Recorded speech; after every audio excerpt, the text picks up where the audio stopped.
So 24th of February today. It's not too bad. It's a little bit breezy actually, which is a bit of a problem. So I don't know if I'm going to get the drone up. But we've come up to Santa Pola, where the lighthouse is. Hopefully you should see it over the back there somewhere. For a wander around. And there's a big like air bridgey bit that you can walk out across, and I thought it'd be really cool to get the drone up here, but I'm not sure if we're going to be able to.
Island of Tabarca.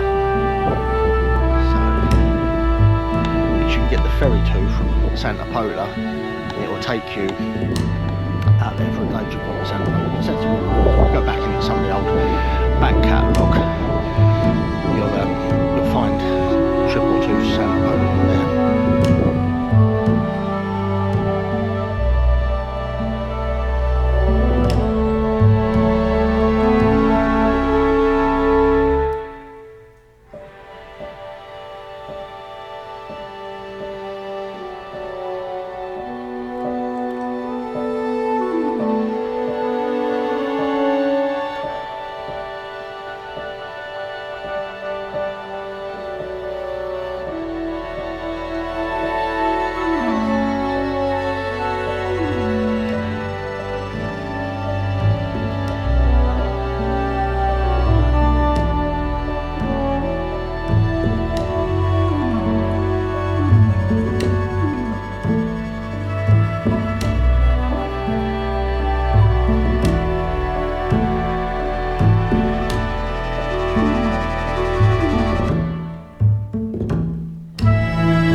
Right, so that over there in the distance, the island, that's Tabarca. Like I say, you can get a ferry from either Santa Pola, which is the nearest one. I think it's about 10-12 euros per person, might be a bit more than that, might be 15 or so over. And then you can also get it from Torrevieja, but it is about an hour and a half, nearly a couple of hours boat ride from Torrevieja if you do it that way.